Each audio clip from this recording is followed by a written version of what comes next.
नमस्कार साथियों, आज के इस वीडियो में हम डिस्कस करने वाले हैं इंडियन पॉलिटी के एक चैप्टर को जिसका नाम है डीपीएसपी, जिसे राज्य के नीति निर्देशक तत्व भी कहा जाता है। डीपीएसपी इसे शॉर्ट में कहा जाता है directive principle of state policy, इसका पूरा नाम होता है अंग्रेजी में। ये भारतीय संविधान के किस भाग में है? तो ये भाग 4 में है और अनुच्छेद 36 से लेके 51 तक यानी कि 36 टू 51 के अंदर इसका वर्णन किया गया है। तो चलिए एक एक करके देखते हैं कि डीपीएसपी पॉलिसी है क्या और ये किसके अंतर्गत आता है। तो DPSP directive principle of state policy यानी राज्य के नीति निर्देशक तत्व भारतीय संविधान के भाग 4 में है, पहले डिस्कस कर चुके हैं। 36 से 51 तक इसके आर्टिकल्स हैं।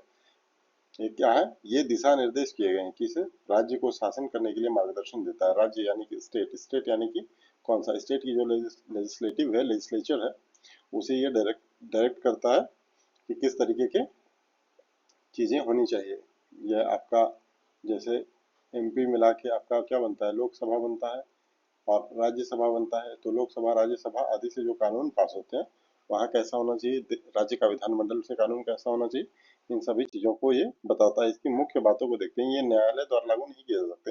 या क्या है? न्यायालय द्वारा जाके आप लागू नहीं करा सकते हैं। जैसे फंडामेंटल राइट्स है, इसे आप न्यायालय में जाके लागू करा सकते हैं कि आपका हनन हो रहा है, ये हमें मिलना चाहिए, लेकिन ये चीजें नहीं कर सकते। स्टेट को कुछ दिए गए हैं डायरेक्शन, लेकिन स्टेट इसका पालन करे ना करे कोई तकलीफ नहीं है, कोई समस्या नहीं है। करना चाहे करे, नहीं करना चाहे ना करे, यानी कि नॉन जस्टिसेबल है। यानी कि न्यायालय में आप रिक्वेस्ट नहीं कर सकते हैं कि यहाँ पर कहा गया है कि भाई ये कॉमन सिविल कोड होना चाहिए, तो कॉमन सिविल कोड निश्चित तौर पर लगना चाहिए। ऐसा नहीं है। अगर चाहे तो लगाए, ना चाहे ना लगाए, इस तरीके की चीजें हैं। यानी नागरिक सीधे तौर पर अदालत में जाकर इसे लागू करने की मांग नहीं कर सकते हैं। लेकिन ये देश के शासन के मूल सिद्धांत बताए जाते हैं। कानून बनने में सरकार को मार्गदर्शन देते हैं। हाँ, कोई कानून बन रहा हो तो सरकार को इस बात का ध्यान रखना चाहिए कि इस तरीके की चीजें डायरेक्टिव प्रिंसिपल के अंदर दी गई हैं।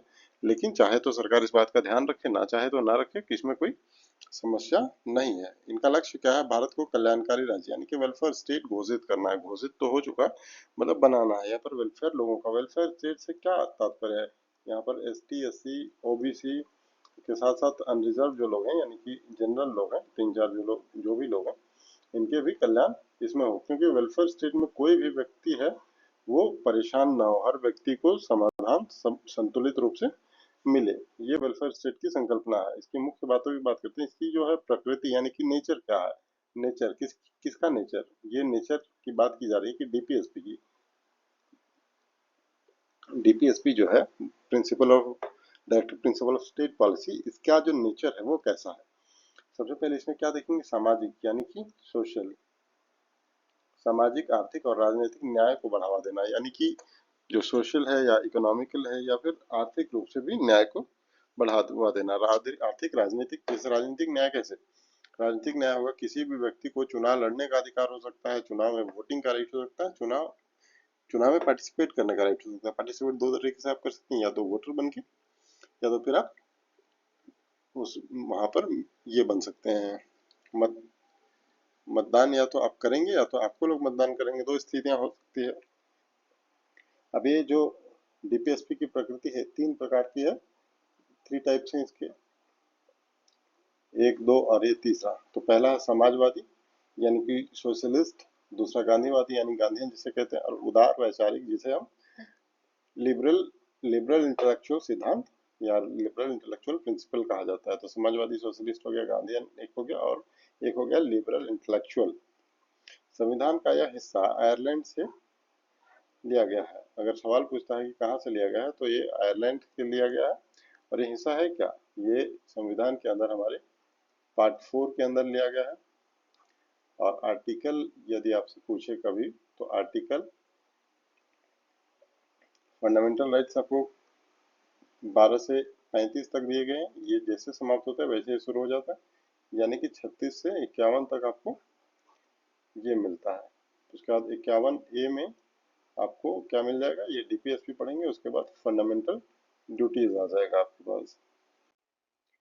महत्व को देखते हैं। सरकार की नीतियां यानी कि पॉलिसीज और कार्यक्रम, जो भी प्रोग्राम होते हैं बनाने में दिशा देता है। दिशा क्यों देता है? क्योंकि ये बताता है कि आप किस तरीके की पॉलिसी का निर्माण करेंगे, किस तरीके की पॉलिसी का निर्माण नहीं करेंगे। आप ऐसी पॉलिसी बनाएंगे जो जनता के हित में होगा। और हित किस तरीके का होगा? उसका सोशल वेलफेयर की चिंता आप करेंगे, पॉलिटिकल वेलफेयर की चिंता करेंगे, आर्थिक समानता के की भी चिंता करते हुए आप अपनी नीतियों का निर्माण करेंगे। इन सभी चीजों को ध्यान में रखना होता है सरकार को, किस सरकार को, जो पॉलिसी मेकर है, जो पॉलिसी बना रही है, वो आपकी केंद्र की सरकार हो या स्टेट की सरकार हो, जो भी सरकार है उसे इस बात का ध्यान रखना पड़ता है। नागरिकों के लिए बेहतर जीवन स्तर यानी कि बेहतर लाइफस्टाइल, समान अवसर, इक्वल अपॉर्चुनिटी और न्याय यानी कि जस्टिस मिले ना मिले, ये सुनिश्चित करने की आवश्यकता है। मिलना नहीं मिलना वो बात की बात है, मिलता है या नहीं मिलता ये आप सभी जानते हैं। ये प्रयास करता है। क्या कौन प्रयास करता है? डीपीएसपी प्रयास करता है। और डीपीएसपी की बात सुनना नहीं सुनना ये जरूरी नहीं है, क्योंकि ये जस्टिसेबल नहीं है। आप अदालत में इसको लेके जा नहीं सकते हैं कि हमारी बातें सुनी नहीं जा रही है। आगे देखते हैं, समय के साथ डीपीएसपी जो है ये लागू करने से देश की सामाजिक आर्थिक विकास में मदद मिलती है। निश्चित तौर पर ये सामाजिक आर्थिक विकास में मदद मिलेगी यदि इसको प्रॉपर तरीके से लागू किया जाए। इसमें आपको सामाजिक न्याय सुनिश्चित की जाएगी, साथ ही साथ आपके पास आर्थिक न्याय भी सुनिश्चित की जाएगी, साथ ही साथ आप जो राजनीतिक रूप से पिछड़े हुए हैं, राजनीतिक रूप से भी आप संपन्न हो जाएंगे। अब तीन जो सिद्धांत देखे हैं, थ्री प्रिंसिपल्स जो देख रहे हैं, उसके हम डिस्कस करते हैं। ये तीन प्रिंसिपल्स कौन कौन से हैं, इसे हम सेक्शन वाइज देखेंगे, सेक्शन वाइज सॉरी मतलब आर्टिकल के वाइज देखेंगे। समाजवादी सिद्धांत यानी कि सोशलिस्ट प्रिंसिपल जो है उसे हम डिस्कस करते हैं। सबसे पहले अनुच्छेद 38, ये क्या कहता है? जनता के कल्याण को बढ़ावा देना। ये सोशल वेलफेयर की बात करता है। सामाजिक वेलफेयर किस तरीके का होना चाहिए? सामाजिक, आर्थिक, राजनैतिक, ये तीनों तरीके के न्याय की बात करता है, सामाजिक, आर्थिक और राजनैतिक। अनुच्छेद 39 कहता है पर्याप्त आजीविका, समान कार्य का समान वेतन, धन का सकेंद्रीकरण, एक ही जगह मतलब सेंट्रलाइज नहीं होना चाहिए धन, इसको इधर उधर सब में बंटना चाहिए। अनुच्छेद 39 का ये क्या कहता है? निःशुल्क विधिक सहायता, फ्री लीगल एड जो है, अगर आपके पास वकील नहीं है, किसी तरीके की आपको समस्या है, तो ये आपको फ्री वकील देने की हिमायत करता है। ये कौन करता है? अनुच्छेद 39 करता है। अनुच्छेद 41 क्या कहता है? कार्य, शिक्षा व सार्वजनिक सहायता। यहाँ पर आप देख रहे होंगे कि अनुच्छेद 40 जो है वो यहाँ से गायब हो गया, तो अनुच्छेद 40 को हम गांधीयन थ्योरी का, गांधीयन प्रिंसिपल के अंदर पढ़ेंगे। यहाँ पर अनुच्छेद, यहाँ पर ये लाइन बाय लाइन नहीं है, ये अलग अलग जो अनुच्छेद है वो अलग, कुछ समाजवादी सिद्धांत में है, कुछ गांधीयन सिद्धांत में है, और कुछ जो लिबरल इंटेलेक्चुअल सिद्धांत है उसके अंदर हम पढ़ेंगे। तो 40 को हम गांधीयन थ्योरी के अंदर पढ़ेंगे। आइए देखते हैं आगे 41 क्या है? कार्य, शिक्षा व सार्वजनिक सहायता। अनुच्छेद 42 क्या कहता है? न्यायपूर्ण कार्य परिस्थितियां, यानी कि आप जो काम करते हैं, जहां भी जिस भी संस्थान में काम करते हैं, वहां पर न्यायपूर्ण होने चाहिए, पक्षपात नहीं होने चाहिए। और साथ ही साथ यहाँ पर जैसे मातृत्व लाभ की भी बात करता है, मैटरनिटी बेनिफिट की बात करता है। तो मैटरनिटी बेनिफिट की बात कौन करता है? आर्टिकल 42। अनुच्छेद 43 क्या कहता है? जीविकोपार्जन योग्य वेतन, योग्य वेतन यानी कि न्यूनतम जो वेतन होगा वो इतना होना चाहिए कि उसकी आजीविका आराम से चल सके, ऐसा नहीं कि उसे भीख मांगना पड़े अलग से काम करने के बाद भी। अनुच्छेद 43 का क्या कहता है? उद्योग प्रबंधन में श्रमिकों की भागीदारी। जो मजदूर यूनियन के जो लीडर्स होते हैं वो इसी धारा के तहत वहां पर भागीदार बनते हैं और वहां की देखरेख में हिस्सा लेते हैं। अनुच्छेद 47 क्या कहता है? पोषण, जीवन स्तर, स्वास्थ्य सुधार, नशा निषेध। जैसे अनुच्छेद पोषण, इसके लिए आंगनबाड़ी के माध्यम से ये दिया जाता है, साथ ही साथ जैसे स्कूल्स है वहां पर मिड डे मील, ये लाइफ, स्वास्थ्य सुधार, नशा का निषेध। अब हम देखते हैं गांधीवादी सिद्धांत। अनुच्छेद 40 देखिए यहाँ पे, गांधीवादी सिद्धांत, ग्राम पंचायतों का गठन करना है। अनुच्छेद 43 कुटीर उद्योग को बढ़ावा देना। अनुच्छेद 46 एसटी एससी व कमजोर वर्ग का उत्थान करना है। अनुच्छेद 47 क्या कहता है? मादक पदार्थों पर रोक। गांधी जी नहीं चाहते थे मादक पदार्थ बिके, इसलिए मादक पदार्थों पर रोक। अनुच्छेद 48 क्या है? कृषि व पशुपालन और गो हत्या पर निषेध। जैसे सरकार चाहे तो इस पर कानून ला सकती है, गो हत्या पर कानून ला सकती है, और इसे पूरे देश व्यापक कानून बनाया जा सकता है, लेकिन सरकार इस पर पहल नहीं कर सकती है, नहीं कर रही है, चाहे रीजन चाहे जो भी रहा हो। लेकिन हाँ, ये क्या है? ये डीपीएसपी है, यानी कि संविधान के द्वारा सरकार को कहा गया है, वो मोदी सरकार हो या कांग्रेस की सरकार हो, बीजेपी की हो, कोई भी हो, डीपीएसपी में कहा गया है कि इस तरीके की आप कानून ला सकते हैं या फिर आपको लाना ही चाहिए। इस तरीके की बातें कही है, क्यों आपको लाना चाहिए।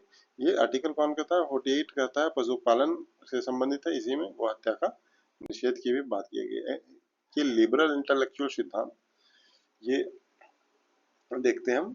अनुच्छेद 44 क्या कहता है? समान नागरिक संहिता, यूनिफॉर्म सिविल कोड यूसीसी की जो बात करी जाती है, कई राज्यों में लागू भी हो चुका है, गोवा है, उत्तराखंड है, इस तरीके से संपूर्ण देश में एक साथ ही लागू होना चाहिए। अनुच्छेद 45 क्या कहता है, 6 वर्ष से कम बच्चों को देखभाल व शिक्षा, ये जैसे कि आंगनबाड़ी वगैरह होता है, क्योंकि 6 से 14 में तो आप फिर स्कूल में चले जाते हैं। अनुच्छेद 48 का क्या कहता है, पर्यावरण, वन जीव और इनका संरक्षण। अनुच्छेद 49 कहता है स्मारक और विरासत का संरक्षण। स्मारक जैसे बहुत पुराने कोई स्मारक है, कोई अशोक के टाइम का है, या फिर प्राचीन काल के जो इमारत है उनका संरक्षण की बात की है। अनुच्छेद 50 है न्यायपालिका कार्यपालिका का पृथकीकरण, यानी कि ऐसे ऐसे अलग अलग कर दिया गया है, इधर जुडिशरी है, इधर एग्जीक्यूटिव है, अलग अलग है दोनों। अनुच्छेद 51 क्या कहता है, अंतर्राष्ट्रीय शांति व न्यायपूर्ण संबंधों की बात करता है। तो आज के वीडियो में इतना ही, तीनों प्रिंसिपल्स को हमने पढ़ लिया है, क्या होता है डीपीएसपी ये देख लिया, उसके उदाहरण क्या क्या है देख लिया, क्या करना चाहिए सरकार को। और डीपीएसपी की सबसे बड़ी बात है कि डीपीएसपी जो है ये सरकार को यानी कि स्टेट को सिर्फ दिए गए सिद्धांत हैं, ये बताए गए हैं कि ऐसे आप काम कर सकते हैं। सरकार इस पर काम करे ठीक है, ना करे तो भी ठीक है, सरकार जैसा चाहे वैसा कर सकती है। तो आज के लिए इतना ही, मिलते हैं अगली वीडियो में, तब तक के लिए धन्यवाद। आप चाहें तो इस चैनल को सब्सक्राइब कर सकते हैं, यहाँ पर आपको इस तरीके की वीडियोस देखने को मिलते रहेंगे।